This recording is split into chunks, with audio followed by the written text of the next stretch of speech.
आज हम पढ़ने वाले हैं सेमीकंडक्टर चैप्टर और उस चैप्टर के अंदर जो मेन से पॉइंट है ना, जहां पर हमें कंफ्यूजन सबसे ज्यादा रहता है, तो उनको ही हम सबसे पहले क्या करेंगे, यहाँ पे क्लियर करेंगे। तो देखो, सेमीकंडक्टर की बात करूं तो होंगे क्या, सेमीकंडक्टर क्विक रिव्यू फॉर्म में हम पढ़ने वाले हैं। तो सेमीकंडक्टर क्या होते हैं, जो कि कंडक्टर से कम इलेक्ट्रिसिटी को कंडक्ट करते हैं और इंसुलेटर से ज्यादा करते हैं, यानी कि बीच वाले हो गए हमारे सेमीकंडक्टर्स। ठीक है। अच्छा, अब और क्या बात करें हम सेमीकंडक्टर की। तो देखो, अगर मैं स्टार्टिंग में बात करूं तो पूरे की पूरी सेमीकंडक्टर की बात हमें करनी है। तो सेमीकंडक्टर दो टाइप के हो सकते हैं, या तो प्योर वाले होंगे या हमने कोई इम्प्योरिटी ऐड कर दी जिसको हम बोलते हैं डोपिंग करना, तो वो क्या बन जाएंगे, इम्प्योर वाले सेमीकंडक्टर। अब देखो, आज के टाइम में जो चीज प्योर होती है वो नहीं चलती ना ज्यादा, तो इसका मतलब ये है कि यहाँ पर जो प्योर वाले सेमीकंडक्टर होते हैं वो इतनी ज्यादा इलेक्ट्रिसिटी को कंडक्ट नहीं करते हैं, बट जो इम्प्योर वाले होते हैं वो थोड़ा सा ज्यादा क्या करते हैं, इलेक्ट्रिसिटी को कंडक्ट। अब अपने को तो क्या है, काम करवाने से मतलब है ना, तो अब अच्छा हो जाए कैसा भी हो, तो हम क्या करेंगे, इम्प्योर वाले सेमीकंडक्टर को यूज करते हैं अपने डिवाइसेस के अंदर। कहां कहां पे यूज होगा, एलईडी हो गई, सोलर सेल हो गया, रेक्टिफायर हो गया, इन सब के अंदर यूज होता है। ठीक है, कॉमन सी बात करें तो भैया एलईडी और सोलर सेल के अंदर हम इसको यूज करते हैं। ठीक है। अच्छा, एक वो पहले फ्रिज के ऊपर एक बड़ी सी वोल्टेज सी नहीं रखी हुई होती थी, अगर नोटिस करा हो तो, है ना। चल, अभी तो नहीं होती, पहले बोलते थे रेगुलेटर रखा है, हाँ भाई बिजली को कंट्रोल करेगा, ज्यादा तेज तो नहीं आ गई, खैर। अच्छा देखो, तो दो टाइप के सेमीकंडक्टर्स हैं, इंट्रिंसिक यानी प्योर वाले एंड एक्सट्रिंसिक होते हैं इम्प्योर वाले। अब जो देखो, जो 14th ग्रुप के एलिमेंट होते हैं, 14th ग्रुप के एलिमेंट्स का मतलब क्या है हमारे पास में, कि केमिस्ट्री से थोड़ा सा रिलेट करें तो पीरियोडिक टेबल के अंदर जो 14th ग्रुप के एलिमेंट होते हैं कौन कौन से होंगे, कार्बन भाई साहब हमारे। देखो इस लाइन को कैसे याद करते हैं, केमिस्ट कार्बन, सिलिकॉन, जर्मेनियम होता है Ge, Sn होता है टिन और Pb होता है लेड। तो हम ऐसे याद करते थे, chemistry student get some problem. ठीक है। अब देखो, प्योर वाले सेमीकंडक्टर ज्यादातर किसके बने होते हैं, या तो सिलिकॉन के यूज होते हैं या फिर जर्मेनियम के, दो का हम यूज करते हैं। अब अगर इस 14th ग्रुप वाले के अंदर कार्बन से समझो, कार्बन के अंदर क्या है, 4 बॉन्ड बने हुए होते हैं और वो चारों के चारों बॉन्ड क्या है, अपने फिक्स होते हैं। मतलब एक कार्बन है वो 4 बॉन्ड बना सकता है, और प्योर वाले सेमीकंडक्टर का जब हम स्ट्रक्चर स्टडी करते हैं तो उसमें क्या बोलता है, एक कार्बन दूसरे कार्बन तीसरे कार्बन से क्या बनाता है, 4 बॉन्ड बना रहा होता है, मतलब कोई भी जगह खाली नहीं होती है। ठीक है, डीप में हम इसको अलग से करेंगे, अभी थोड़ा वैसे पढ़ लेते हैं। अच्छा, अगर मैं बात करूं किसकी, अब एक्सट्रिंसिक की, एक्सट्रिंसिक यानी इम्प्योर वाले। अगर मुझे इम्प्योर सेमीकंडक्टर बनवाना है तो या तो मैं उस कार्बन का, जो कार्बन था उस पूरे का बहुत बड़ा सा जो स्ट्रक्चर बना हुआ था, मतलब 1 कार्बन 2 कार्बन 3 कार्बन ऐसे चेन में जुड़े हुए थे सपोज, उनमें से किसी एक कार्बन को मैं हटा के या तो मैं 13th ग्रुप का एलिमेंट उसमें डाल दूंगी या फिर मैं 15th ग्रुप का डाल दूंगी। अब देखो, 13th ग्रुप के कौन कौन से होते हैं अपने पास में, बोरोन से शुरू होता है यानी एल्यूमिनियम वाला ग्रुप। सो बोरोन, एल्यूमिनियम, गैलियम, इंडियम और थैलियम। सो 13th ग्रुप के जो एलिमेंट होते हैं, यहां पर ज्यादातर गैलियम को और इंडियम को, एल्यूमिनियम को भी यूज किया जाता है सेमीकंडक्टर की फॉर्म में। अब 13th ग्रुप में एल्यूमिनियम को देखो, एल्यूमिनियम बना सकता है 3 बॉन्ड, क्योंकि 13 यानी 2 8 3 होता है, 3 बना सकता है, यानी अगर कार्बन 4 बना रहा था, बीच में एक एल्यूमिनियम आ गया तो एक जगह तो खाली हो गई, तो यानी कि जब वो खाली हो जाती है एक जगह तो एल्यूमिनियम ने 3 बना दिए। अब एल्यूमिनियम से अगला कार्बन लगा हुआ है, तो कार्बन के पास तो एक बॉन्ड बनाने की जगह है, पर एल्यूमिनियम तो कुछ भी नहीं दे सकता ना, तो वहां पे क्या हो जाता है, एक होल क्रिएट हो जाता है, जो हम इस चैप्टर के अंदर पढ़ते हैं, है ना। अच्छा, तो 13th ग्रुप के एलिमेंट यानी क्या होते हैं, इलेक्ट्रॉन डेफिशिएंट होते हैं और 3 बॉन्ड बना सकते हैं, इसलिए इसको क्या बोला जाता है, ट्राईवैलेंट सेमीकंडक्टर हम बोलते हैं। क्या बोलते हैं भैया, ट्राईवैलेंट सेमीकंडक्टर बोल देंगे। अगर मैं यहाँ पर 15th ग्रुप की इंप्योरिटी डाल दूं तो फास्फोरस से समझो, फास्फोरस का एटॉमिक नंबर 15 यानी कि 2 8 5, मतलब आउटर मोस्ट शेल में कितने बॉन्ड बना सकता है, 5 बना सकता है। कार्बन 4 बना सकता था, ये 5 बना रहा भाई, एक इलेक्ट्रॉन फालतू हो गया, इसका मतलब वहां पर एक इलेक्ट्रॉन कम हुआ था तो वहां पे होल जनरेट होता है, मतलब उस खाली जगह को हम होल बोल देते हैं। लेकिन 15th ग्रुप वाले एलिमेंट के अंदर, पेंटावैलेंट सेमीकंडक्टर के अंदर एक इलेक्ट्रॉन एक्स्ट्रा हो गया भैया, एक्स्ट्रा हो गया तो इलेक्ट्रिसिटी को कंडक्ट कराएगा। अब इस चैप्टर के अंदर जो होल होता है वो एक पॉजिटिव चार्ज है, इलेक्ट्रॉन के पास नेगेटिव चार्ज है, तो जैसे ही एन वाला सेमीकंडक्टर कौन सा कहलाएगा, जिसमें हमने प्योर वाले सेमीकंडक्टर के अंदर जब हम 15th ग्रुप की इम्प्योरिटी को ऐड कर देते हैं तो वो बन जाता है एन टाइप का सेमीकंडक्टर, जिसका दूसरा नाम होता है पेंटावैलेंट सेमीकंडक्टर। यहाँ तक की बात क्लियर हो गई, पेंटावैलेंट सेमीकंडक्टर।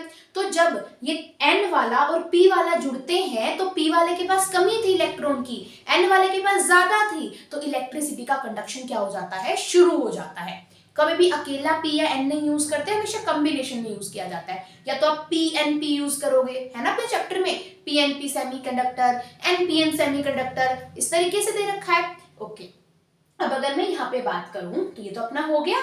नेक्स्ट अगर मैं यहाँ पे बात करूं, भैया सेमीकंडक्टर तो हमने देख लिए किस किस टाइप के होते हैं। उसके बाद फिर इस चैप्टर के अंदर दे रखा है forward bias and reverse bias करके एक पॉइंट। तो फॉरवर्ड बायस क्या होता है, उससे पहले हमें देखना पड़ेगा कि हम इसको रिप्रेजेंट कैसे करेंगे। तो देखो मैंने इस तरीके से स्ट्रक्चर बना रखा है, ये इस तरीके की लाइन और ये वाली, ये तो रिप्रेजेंट करिए दो टर्मिनल को। कभी ना इलेक्ट्रिसिटी वाली शॉप पे जाना, उसको बोलना भाई एक तो डायोड दे दे या कुछ भी दे दे, तो उसके आगे ना से दो पिन सी निकली हुई होती है जोड़ने के लिए वायर के साथ में।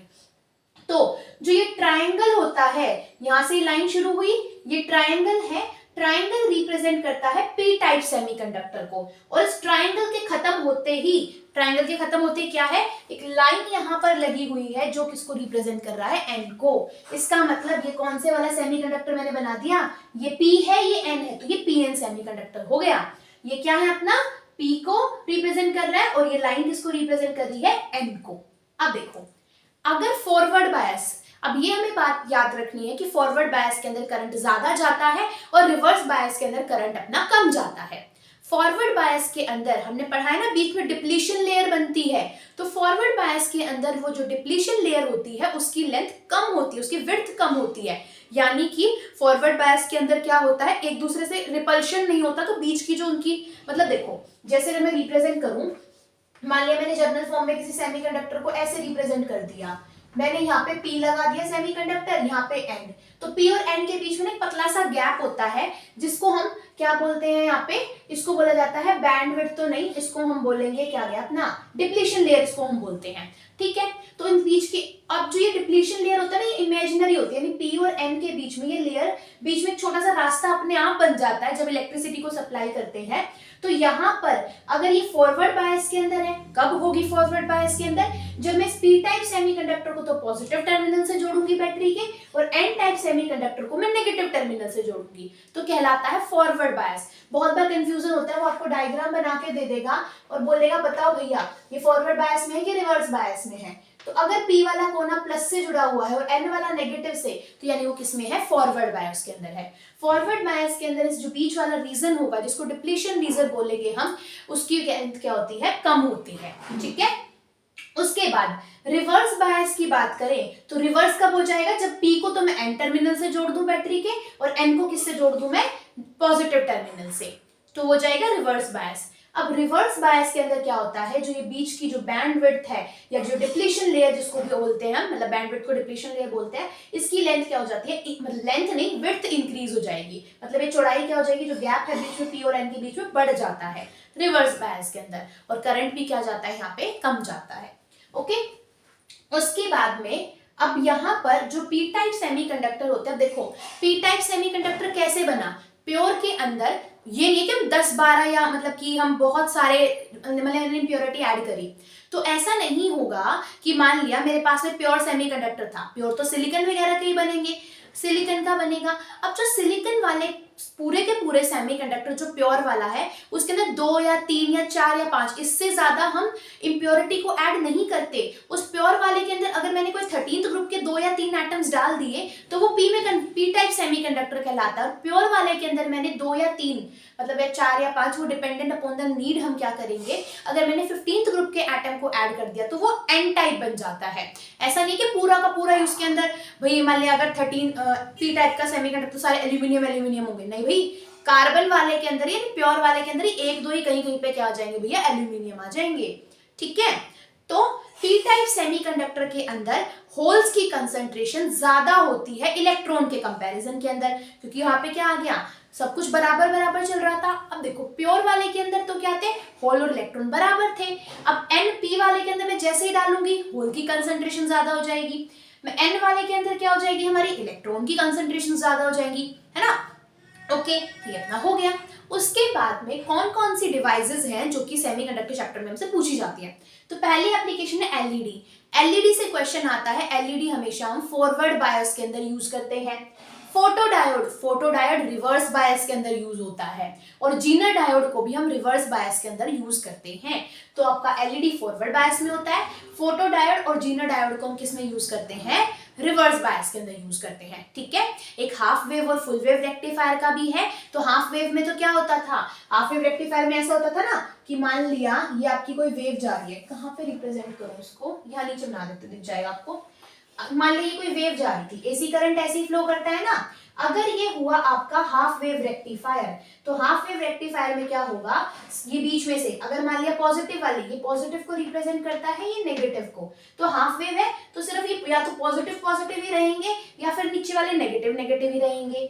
अगर ये हुआ आपका फुल वेव रेक्टिफायर, तो फुल वेव रेक्टिफायर के अंदर क्या होता है, आपका पॉजिटिव और नेगेटिव दोनों ही क्या आते हैं, आपके ग्राफ के अंदर आते हैं। तो हाफ वेव रेक्टिफायर की एफिशिएंसी कम, फुल वाले की ज्यादा हो जाएगी, ठीक है। तो ये अपना थोड़ा सा रिव्यू हो गया है सेमीकंडक्टर वाले चैप्टर का, ओके।